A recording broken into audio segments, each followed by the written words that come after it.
એટલે શ્વાનનો જે video viral થયો છે એ આપણી હોસ્પિટલની જૂની બિલ્ડિંગનું એક ભાગનો છે, જેમાં બની શકે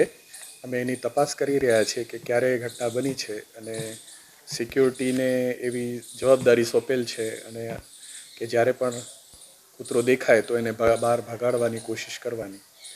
આ સિક્યોરિટીને આપણે જાણ કરેલ છે અને એના ઉપર જો સિક્યોરિટીની બેદરકારી ત્યાં દેખાશે આપણને તો એના ઉપર આપણે પગલાં લઈ જઈશું.